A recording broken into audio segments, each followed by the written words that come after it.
So today I get to be a student again. At least that's how it feels, which I'm excited about because we're going to be talking about a topic with one of the leading experts in the field of NK cell activation. And if you don't know what that is, it's an important part of your immune system and what doctors can do, specifically Dr. Jeff Gross and his approach to helping the immune system fight better for you, rebalancing the immune system, helping those messenger cells defend against harmful, worn out, what are called quote unquote zombie cells that drive inflammation, speed up aging, none of the things that any of us want. So this cutting edge science, I'm going to be asking tons of questions, I'm sure, because some of these topics and concepts within this are going to go back to, I think, my basic immunology class, which I haven't had probably for 23, 24 years at this point. So Dr. Jeff Gross, thanks for spending some time with me.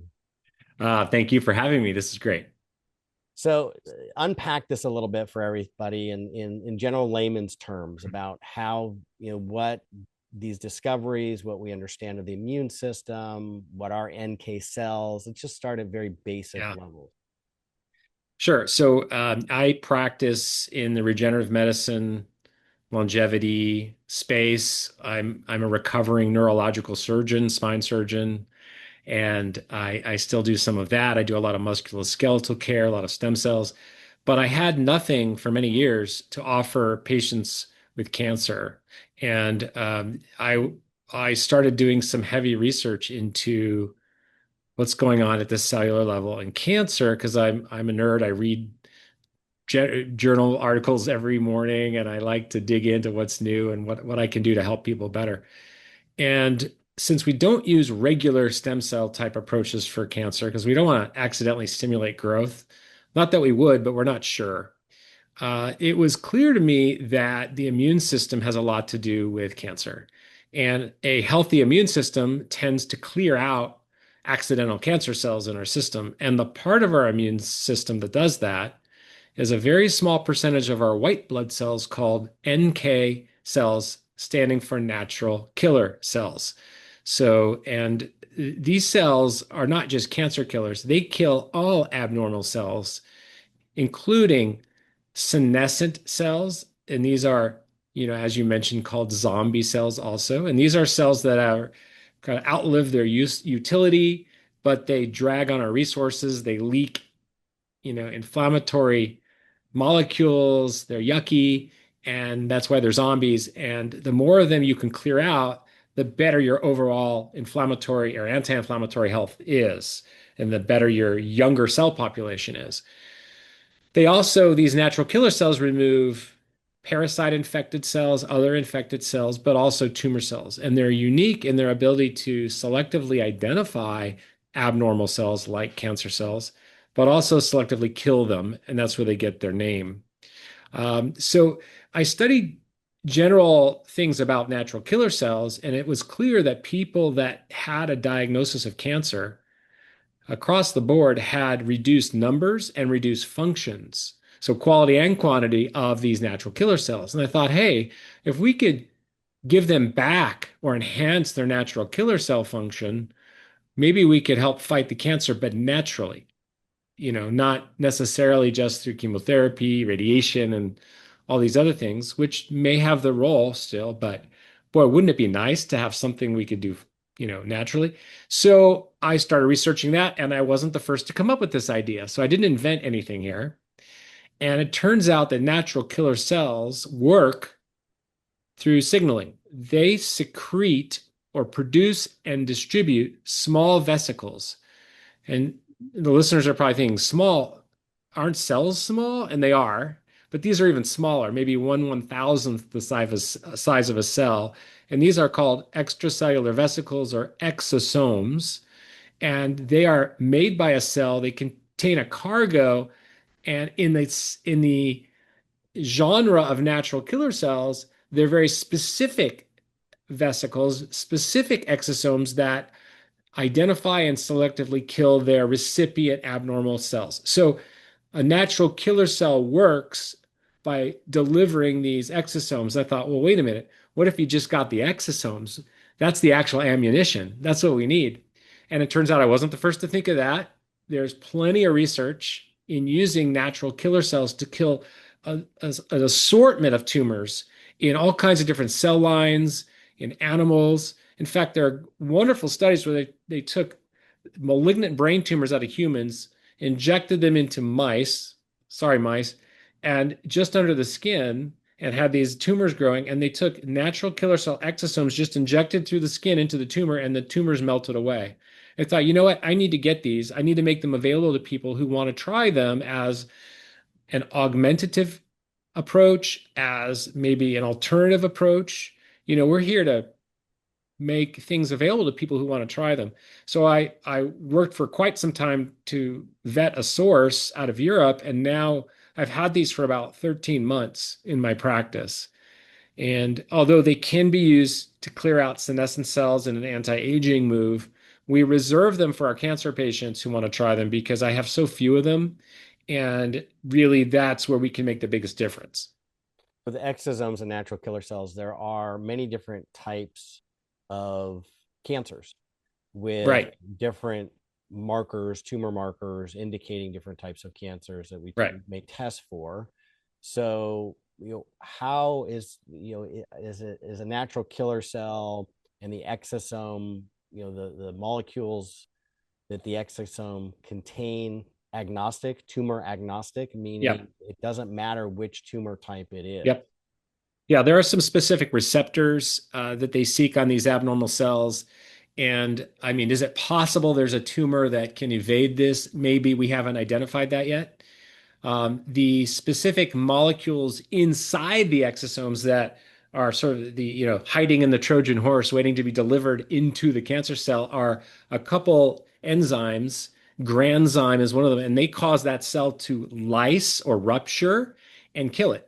So they're the only exosomes I'm aware of that contain those particular enzymes. And is it, for people listening, why does this not then kill healthy cells as well? Because the mechanism, the receptor mechanism, isn't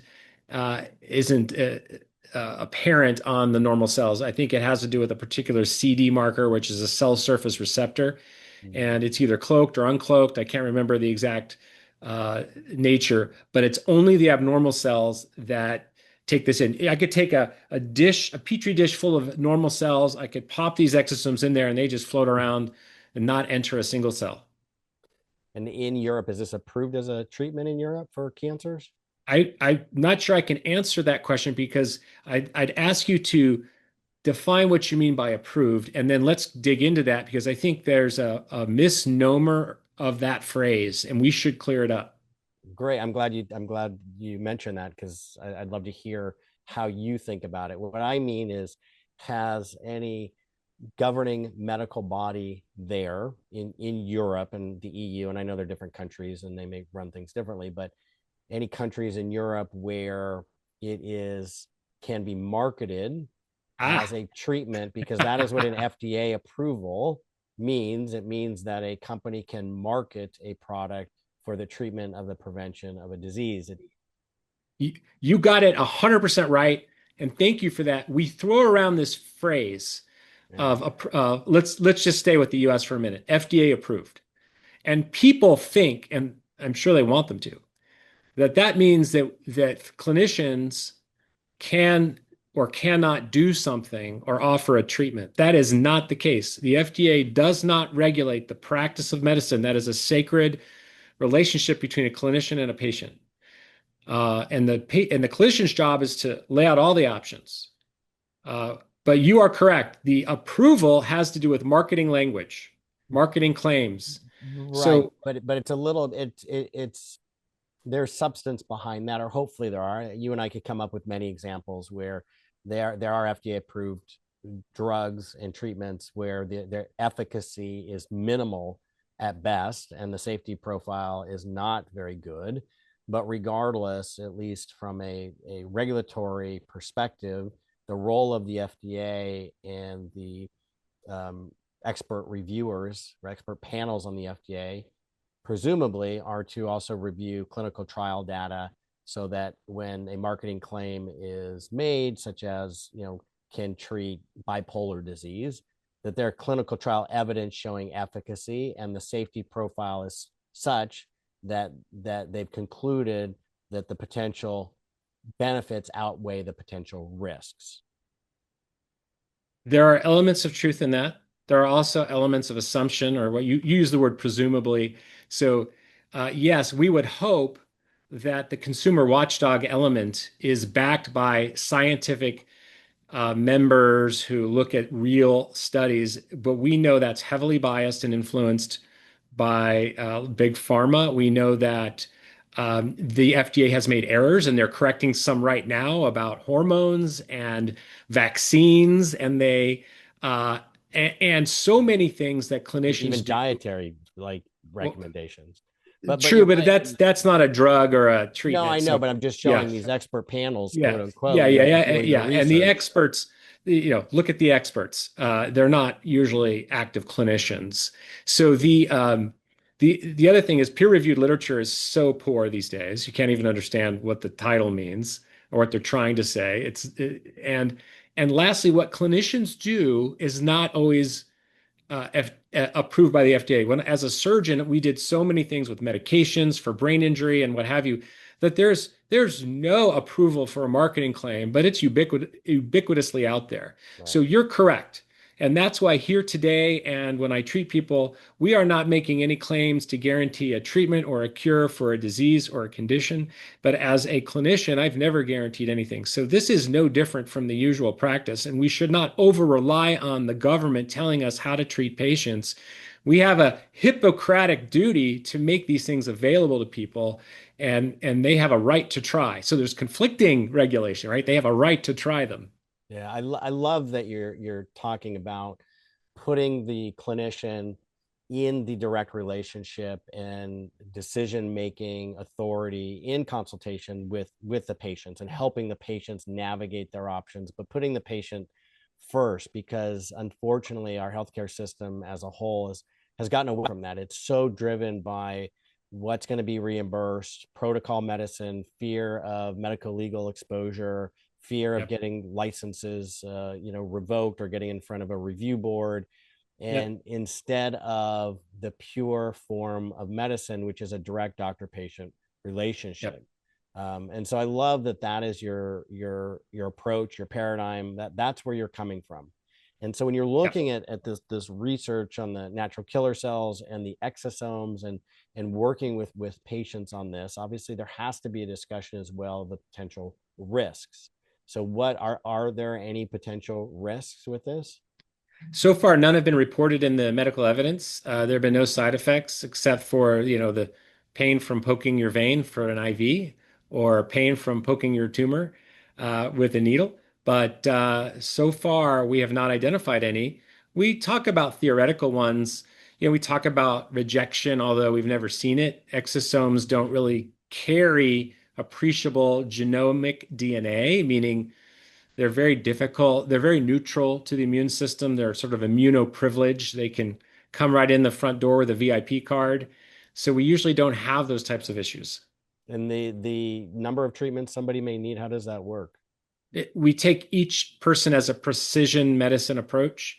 Yeah. So we customize it. We want something we can track, whether it's a scan or tumor markers or something we can visibly see and measure so that we can track the treatment. If it's responding, and more might be necessary, then we approach it that way. If it's not responding, then we try something different. Um, this is part of the integrative and natural approach to, treating diseases that have an inflammatory root to them. And I'm medically trained, but I lean more integrative and natural medicine than anything these days. So I appreciate that more and more. And so many things we learned in the traditional medical sense, they are wrong. They were wrong. We're learning that they were wrong. They are wrong. Not that all the natural things were perfect either, but I'm trying to, continue to learn more each time. And we do that patient by patient by making each one an individual. There's no one size fits all. Someone might be thinking, well, look, I have an immune system. I have natural killer cells. My natural killer cells produce exosomes. Why aren't they killing the cancer cells? I would want to see their natural killer cell numbers, counts, and you can do that test Yep. because I would argue that it's possibly that their natural killer cell quantities have declined over time, and we see that in cancer populations. So what if we need to augment it? What if you do need to add a fuel additive to your car to get better, mileage performance out of it? Sometimes you have to do that. Yeah. And do cancer cells release any chemicals, cytokines that suppress the body's ability to produce natural killer cells? So they're also Yes. working to suppress that to Yes. preserve their own cancer life. Yes. So tumors are amazing at survival, and they create what's called the tumor microenvironment around themselves. And that tumor microenvironment does involve certain biochemicals and cytokines that suppress B cells and T cells. Natural killer cells are pretty good about getting through them. There are some mechanisms that suppress natural killer cells, but not the exosomes. That's another reason why the exosomes are advantageous over just giving NK cells. And so when somebody has exosome treatment, if the burden of cancer is decreasing and that's those suppressive molecules that the cancer cells were secreting that reduce the body's own ability to produce natural killer cells also, I'm assuming, would be going down. If the total number of cancer cells is decreasing, then their ability to suppress our own immune system, I would imagine, also is decreasing. So do you see, as the cancer burden is decreasing, the body's own natural killer cell numbers start to increase, and then the body's own immune system is able to take over more and do a better job at fighting this itself? That's a great question. We haven't measured that. But it makes sense to me as a tumor burden is decreasing. Does the immune, because there's less anti-immune behavior from the tumor, does our own immune system improve and do a better job of fighting it? Well, that's probable. I think also it's a lot easier to remove if you start out with 1 billion cancer cells and we can knock it down to 100 million, a tenth of that. It's a lot easier to clear out a tenth of that than it is to clear out 1 billion of them. Plus, at the same time, we do give IV vitamin C, high dose, IV curcuminoids. We do recommend the full spectrum of integrative, anti-cancer treatments from fasting to, high intensity exercise and different things to also enhance the immune system to kick it up into high gear. What about surgery? Is this being used at all if somebody has a tumor that needs to be surgically removed? Can the tumor size decrease to make surgery more likely to be more successful? Is that one of the applications at all? So that's a great concept. We've considered that. We haven't done that since I'm not an oncologic surgeon by definition. We would seek to partner with one and have them, debulk the disease and then, oh, before they leave the tumor bed, you know, infuse the area with NK exosomes would be a brilliant and natural way to, augment their treatments. We do know that injecting tumors has an amazing response with natural killer cell exosomes. And we are just putting the finishing touches on a state-of-the-art injection facility. And we will have interventionalists that can, inject liver and spleen and other deeper lesions that I, even as a surgeon, wouldn't feel comfortable injecting in the organ systems. Wow, I mean, my brain's going crazy right now. So many questions, and it sounds like some of these questions are really on the cutting edge of Totally, what's yeah. known and what's not known, because what you're doing is on the cutting edge, and what you're Yeah. providing to patients is really on the cutting edge. When you're looking at cancer, then obviously you're not doing just one thing. You're doing an integrative approach to this. When you talk to conventional oncologists, because I'm assuming most patients who come to you probably have a conventional MD oncologist or DO that they're working with, Right. how is it received? Mixed. Some of them can't do anything but consume the Kool-Aid of chemotherapy, radiation, or whatever, they're used to or what they were taught a couple decades ago. Some of them are very interested and open to a holistic approach, whether it's in addition to or even let's try this first because it's natural, and then let's let's see what happens thereafter. Let's work together. There's a little bit of that. Most of the patients I see have an appetite for what we do. They're looking for some alternative in a natural setting. They've either already had enough chemotherapy, they're done with it, or they may do this type of natural killer cell treatment in between cycles or instead of. We do have a number of people who are frankly just will not have the cytotoxic type of chemotherapies. Yeah. And how so let me back up just a sec, because again, my brain is just going a mile a minute here, because this is so exciting. The When somebody comes in, there's got to be a selection process, I imagine, because we all do that with patients to Yeah. make sure that they are good candidates for whatever treatment that we are considering. So, in looking at and trying to understand whether exosome treatment or therapy might be appropriate for any given patient, what do you look at? What questions do you ask? What labs do you look at? Is it to determine whether there's a good probability of success?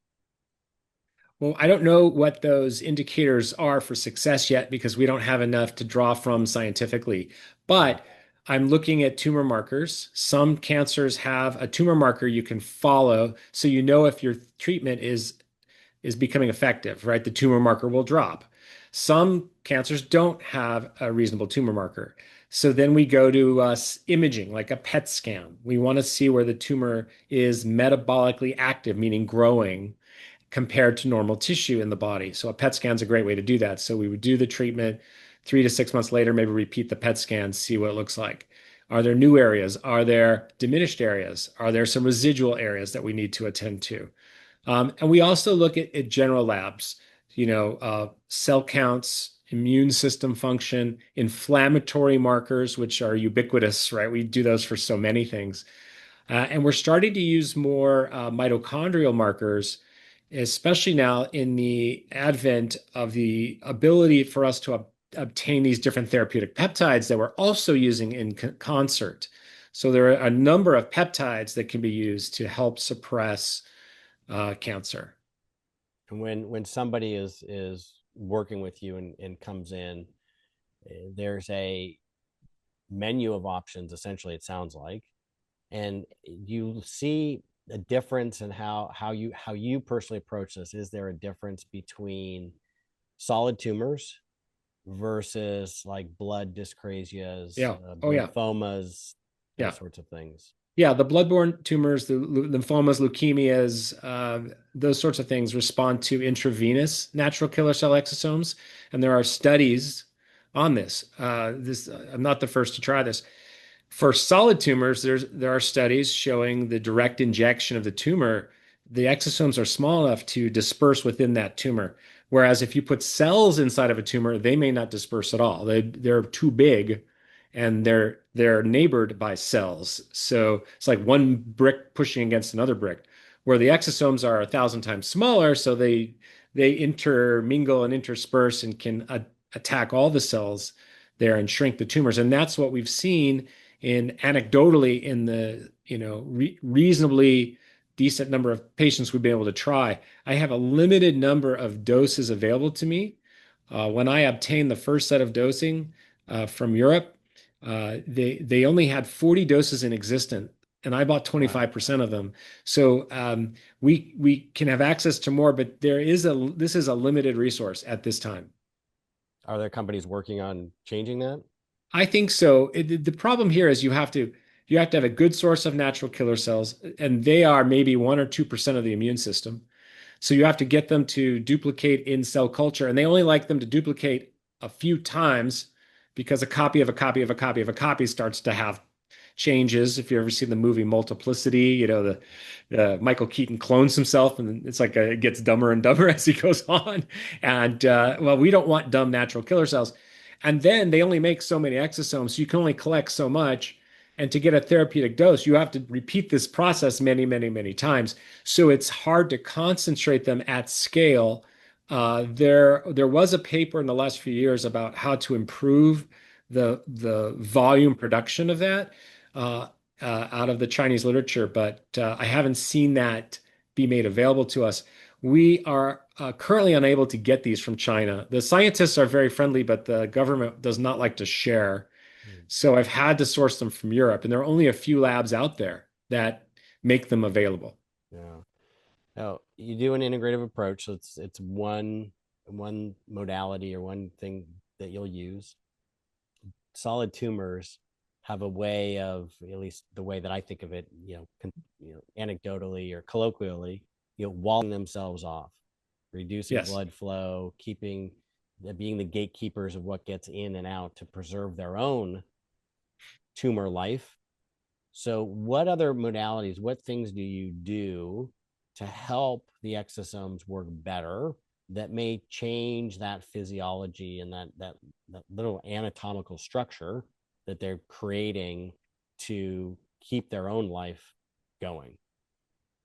Well, we start with the foundation, diet, exercise, sleep, stress reduction, hormesis, which might include fasting, hot Would you sauna. define that, what that means for people? Because I think a lot of people may not know that term. The word hormesis means to provide a slight cellular stress in order to build cell resilience, adaptability. So it's like exercise. You exercise and it's like it hurts and you have to work at it and you're sore after, but you build a stronger muscle. So we can do that with the immune system. 72-hour water fasts are amazing at resetting the immune system. High intensity exercise is a wonderful augmentative cancer care approach. We love hot sauna, and I mean not infrared, I mean real sauna, Yeah. 180 degrees plus. Oh I'm my God, I'm a that's big fan of infrared therapy, but it's not going to get a sauna hot enough. You got to get 180, 180 185. degrees. For how long? 20 to 25 minutes, 5 days a week would be ideal. Oh my goodness. Yeah. I Yeah. mean, if you look at the Finnish studies, and by Finnish I mean from Finland, the the they have a significantly reduced cancer incidence, and there are more saunas than there are motor vehicles in Finland. So it's part of their, culture and upbringing. The homes are built in with saunas. I'm sure originally it was to keep warm, but they do understand the health benefits of these things, and it is well studied. Oh, that's great. Okay, so what else is there that you do to help change the microenvironment, the metabolic environment in and around the tumor cells?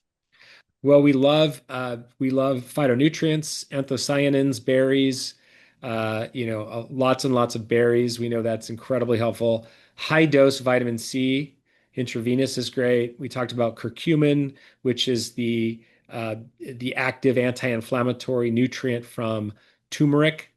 And we like, if you're going to take that as a supplement, we like it liposomal. It delivers better. But you can do it IV, which, also delivers even better. So there are those types of things that we can do to help support the immune system, to help support the suppression of inflammation that cancer wants. It thrives in that. We can talk about alkalinization, drinking higher pH water, which is less acidic. And you can do hydrogen water. That might be another way to do it. An alkaline diet might have more fruits and green leafy vegetables, things like that. The approach obviously is very involved. So people have to be motivated. They have to be able to actually participate in their own healthcare, and the self-selecting population that you're talking about that come to you, I imagine, fit that bill. Typically, yes. Yeah. And how long do treatments last? I mean, I'm sure it's widely variable, but what are we talking about? Well, most of my patients don't live here in Las Vegas, where I am. They live somewhere else. And so they only come here if we're going to do an injection or IV treatment. I recommend, and I stay in touch with them. We talk every month, but I recommend we have someone in their area that can do the IV therapies. like the vitamin C. We talk about diet, exercise. I coach them, I encourage them. We check labs, we check scans. So I'm on top of that for them, with them. Uh, but their treatment may last as long as they wanted to. And you know, even in people who we've been able to control their tumor burden and not detect it, we're still keeping an eye on them. So, you Yeah, know, there's ongoing surveillance yeah. on that. So here's something that just popped into my head that I would be amazed and really pleased they're already doing this, or if this is already a clinical application. But I'm wondering if this is a potential application of this. That is when a biopsy is done, whether it's looking at a breast biopsy, looking at a mass that could be a cancer or prostate biopsy, there's a risk that that procedure could release tumor cells that then spread and pop up in other parts of the body. Is this a potential application of that preventing those tumor cells from seeding somewhere else in the body? Yeah, we've thought of this. Thank you for bringing that up. We've thought of this too. So theoretically, yes, right? You would, hey, we're going to be doing a biopsy of your tumor. We're going to half an hour before that do an infusion of NK exosomes. So in case there's a circulating cell that gets away, you're enhanced in your ability to clear it, to kill it and clear it. That makes complete sense to me. And you're thinking along, you're going through the same thought process that we've had over the last year and a half, or as long as we've been looking at these things. So no one's come to us for that yet, because most of the time they're getting a biopsy, it's a brand new diagnosis, and they haven't started to do their homework online as to Right. all the different alternative therapies out there yet. And then there's also the question of secondary cancers caused by chemotherapy and radiation therapy years later, Right. like AML popping up, post-treatment AML, acute myeloid leukemia. I imagine that's, potentially another, possible application. I don't know Yeah. how that would work though, in terms of how to prevent that. Yeah, we've theorized this where people would have sort of a cancer in remission, and they want to keep in remission, or in this case, not develop any other cancer related to their treatment. So they might come in for every 6 or 12 months an infusion of NK exosomes. That's not far-fetched, and it's Yeah. easy and well tolerated. Um, and there's a study where they took normal patients and gave them NK cells. This is before they were able to separate the exosomes, so it goes back a little bit. NK cells, and all the zombie cell markers went down. So they were, in essence, reversing the biological age of these patients And by, that raises another interesting yeah, application. I mean, you talked about senescent cells, earlier in this conversation, and applications towards what is now is very popular. I mean, a few years ago, never even heard of it, but health span and longevity and lifespan. That's all the rage right now, those terms. So, what yeah. about its applications in those fields, not just cancer? Yeah, I mean, listen, if I had abundant doses, I've got patients, I do a lot of longevity care. I have patients that are very interested in doing this for longevity. I just think I need to do life saving before I do life extending with that particular modality. We have other things for longevity, stem cell derived exosomes, stem cells, things like that. Yeah. Um, which also do help clear out senescent cells. There are other ways to stimulate the natural killer cell system. We also, we mentioned the fasting and the exercise, but glutathione is a great supplement for that. It's difficult to deliver to the cells, so you have to have a really good method for that. It can be IV as well. We've done that. There's something called transfer factor, immune transfer factor, which is a supplement that you can look at. There are different things you can do. Just everything you do to support your health in general, to suppress inflammation and cellular health, will improve your immune system in a way where it can help fight the cancer that your body is already set up to fight. It was just losing the battle at some point. Since you mentioned natural killer cells themselves reducing markers of senescence, cellular senescence, I don't know if there's a limited number of natural killer cells that can be used clinically, like there are for exosomes. Small limited number of exosome that you can source. Is that another option for people looking to apply this longevity? Yes, here's the issue. Um, I think in that study they were autologous, meaning coming from that person, which means they had to extract tons of blood, extract the white cells. From there, get the very few natural killer cells, put them in a petri dish in a setting, and make them grow and duplicate and duplicate until they had enough to give a treatment dose. That's a very, very expensive, laborious, time-consuming process. That something like that would be like $50,000 to $100,000 endeavor. And Wow. they do that. You can go down to Mexico and get that. And there are probably places here in the US you might be able to do that. The alternative is to use someone else's natural killer cells, but those cells do have cell surface markers that can be identified as foreign. Then you've got the potential where you are causing an immune or a reaction against, a rejection reaction, which, in one way stimulates the immune system, but maybe not in the way you want it to. So that's not something that I offer, but it's not unreasonable to think about and seek as an alternative. This has been fascinating. How can people find out more about your work and learn more about you if they want to reach out and learn more about your clinic and what you do? How can they reach you? Thank you for that. Our brand is Recelebrate, Recelebrate. And recelebrate.com is the website. Our socials are at Recelebrate. And I think we've cornered the internet on that word because we invented it. So if you just Right. search that term, you'll find us. And the links will be in the show notes of this. Thank you so much. I learned a ton. I'm very excited about what you do. I hope Thank that you. the technology gets more advanced and more developed so that this is more widely available, not only to your patients, but other clinicians and not just in the US, but globally. It sounds like a really has incredible potential. So thank you. Agreed. Agreed. And thank you for having me. I appreciate it.